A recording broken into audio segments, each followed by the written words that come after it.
Hi and welcome to today's episode in which we show a bit of love to that essential cupboard ingredient, chickpeas. I'm going to put together a very quick batch of vegan meatball type things using chickpeas. I'll show you how to make a really quick and easy tomato pasta sauce that I tend to chuck together when I've got no energy. I was going to make some spaghetti to go with it, like spaghetti and meatballs, classic. But then remembered I've still got some other spiralized courgette from when I did the 3 salads. I've done way too many courgettes, so I'll put some in the freezer. The majority of the ingredients have come from the cupboard rather than being in the fridge, other than a garlic, a onion and some cheese. But other than that, everything's from the cupboard, so it's a really nice cheap meal as well. You know, a few of the ingredients, like in the sauce, I'm going to use port, so that makes it more expensive, but you can leave the port out and you've got something super cheap. So I've got 2 cans of chickpeas. I think drained weight on these tend to be 240 grams. I've drained off the chickpeas, but I haven't rinsed them. The liquid on the outside, aquafaba as it's called, helps to act as a binder and also a bit of a kind of thickener in general. You could probably do this in the food processor as well,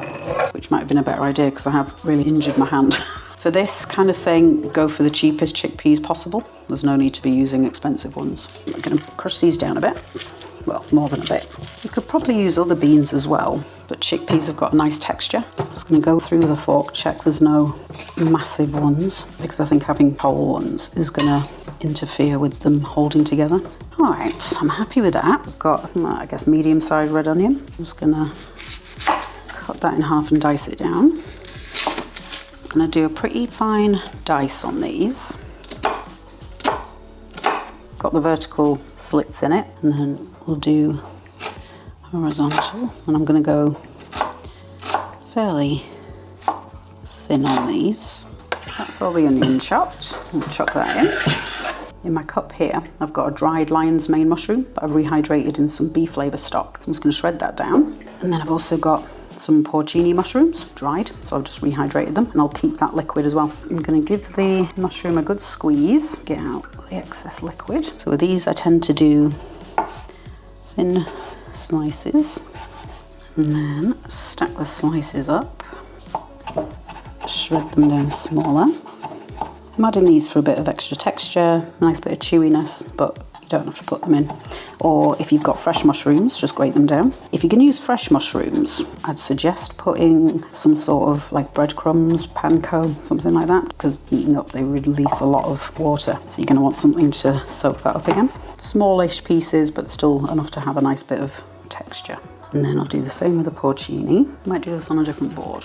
So you'll find with dried porcini there's grit at the bottom, so I'm going to leave this to completely settle because then I can avoid picking up the grit. And then I'll shred that. Porcini have got a really nice deep umami flavour, and it's really nice to have on hand a very easy amount of flavour to get in something. Great in mushroom risotto, that kind of thing. I'll stick a link to the risotto video that I did where I used porcini in that. Start getting some flavour in there. 4 tablespoons of olive oil. Really good ground black pepper, maybe half a teaspoon. I'll start with a 1/4 teaspoon of salt, and then I can always increase that.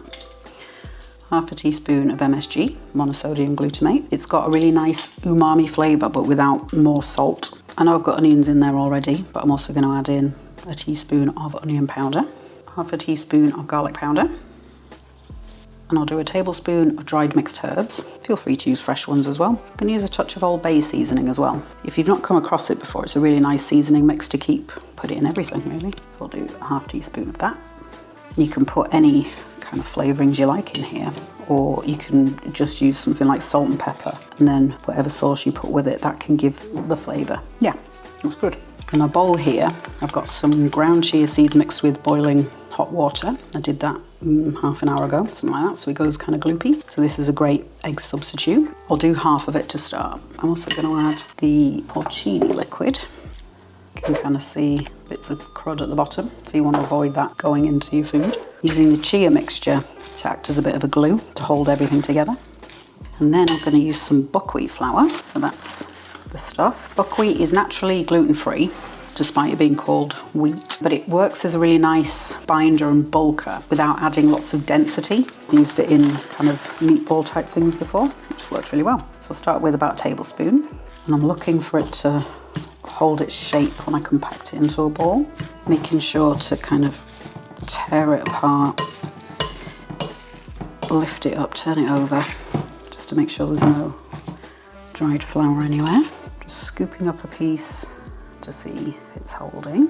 Yeah, I think that's pretty good. I'm going to air fry these because it's easier than trying to pan fry them, but you know, do it on the stove, that's fine. So I'm going to roll the balls, pop them in there. So I'm just taking the mixture and shaping it to see if this is the size I want. Yeah, I think that's pretty good. Do 7 of those, I think. That's the amount of mixture I've got left. I'll finish balling those off camera and then freeze them. And I'll put them on a baking tray. Once they're frozen, I'll then put them in a bag together and spray them with a bit of oil. And then I think I'll air fry them at 155 for 15 minutes, something like that. Maybe 160. I just don't want them to get too dark on the top. While they're cooking, I'll move on to the sauce and the courgette strands. I'm going to fry the strands off in some garlic and herb butter. In my saucepan, I've got 15 grams of dried onion pieces, and then I chucked in 60 mils, or about 1/4 cup of port. The dried onion pieces are just something I bought in bulk ages ago. If you don't have that, you can just use a regular onion or spring onion, shallots, anything like that. I'm going to use these tinned cherry tomatoes. They are pricey, but they are a nice little thing to keep just for a little touch of luxury, especially if you're just having the sauce on top of some pasta. With the sauce at this stage, I don't really need to cook anything as such. It's just warming things through. The pork could do with a bit of heating up and cooking out just to burn off some of the alcohol. If you don't want to put the pork in there, not a problem at all. You could maybe put in a drop of balsamic vinegar. That might be quite nice. Or you could do like a vodka and tomato sauce. It's really just, you know, just to add a little bit of extra flavour in with the meatballs. It's going to give the meatballs a shake. I'm going to heat everything through on 5. Carefully add in the tomatoes. I'm going to swish out the can with some water. So there's perhaps 1/5 of a can, something like that. Just to get all that lovely thick stuff off the side. I'll add in a little black pepper. A little pinch of salt. Large pinch of MSG. And then a large pinch of white sugar, just white granulated sugar. Give that a gentle stir. The only downside to using the tomatoes is you've got to be a bit more fragile with it, a bit more delicate I should say, because they are very fragile. I'm going to put in about 1/2 teaspoon of dried thyme. Not loads, I just want a little hint of flavour. Put the lid back on and I'll leave that to simmer. I'm going to do the courgette strands in this one. So I'm going to start that heating up with some vegan butter. I've got some paper towel, I'm just going to blot the courgette on there because it was in the freezer and then defrosted, so there's a lot of liquid come out of it. I'll give that a blot. Oh, need another blot, I think. 4 to 5 cloves of garlic. I'm going to grate that down. So I'm going to add that garlic into the butter. Fry it off for a couple minutes. I'm just going to get a little bit of colour on the garlic. Add the courgette bits in. The amount of moisture that's come out of the courgette has radically reduced the amount that I thought I had, because the piece was like that big when I took it out of the freezer. So I'll add a touch of salt and pepper. And I've got this on 5, so it's a medium heat. Mine goes up to 9. I'm going to add a squeeze of lemon. So we'll give the courgette another minute or 2, and then I'll plate up and we'll do some eating. A little tribute to the humble chickpeas, looking very tasty. Smelling divine. Lots of garlicky goodness going on there. To say the majority of that has come straight out of the cupboard.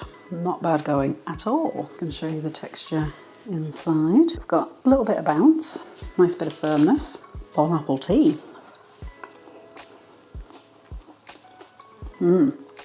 Delicious. The texture of them is really nice. It's kind of light but filling, and there's some interesting bits going on because you've got some crunch from the onions, you've got the little bits of skin from the chickpeas. Because I kept the flavour of the balls themselves somewhat neutral, it acts as a really nice canvas for the sauce, and also the lemon, herb and garlic butter on the courgettes, because it all kind of marries together really well. I'm wishing I'd had the idea of putting some toasted walnuts in the balls.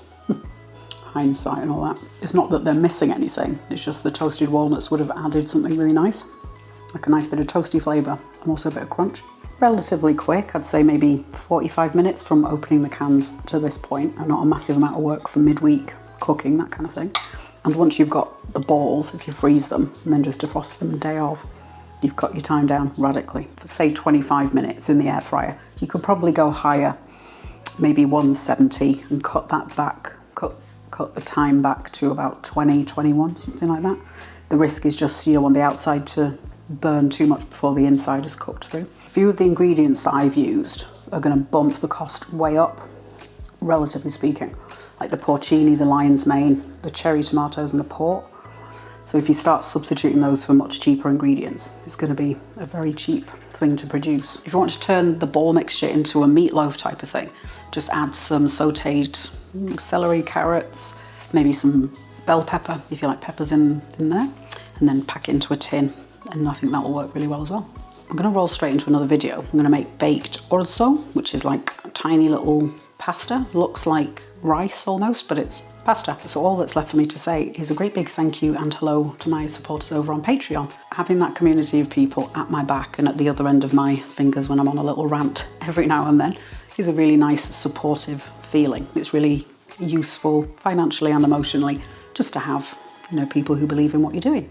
If you'd like to join up, I'll leave the link down to my Patreon in the description for you. You'll also get access to behind the scenes, what I've got planned, all of that kind of good stuff. If you'd like to get lots more plant-based meal inspiration, like this video and subscribe to the channel. If you don't want to miss any of the videos, look for the bell icon and give that a tap. That way you'll get an alert as soon as I publish a new one. While you're waiting for the next one, have a look at this.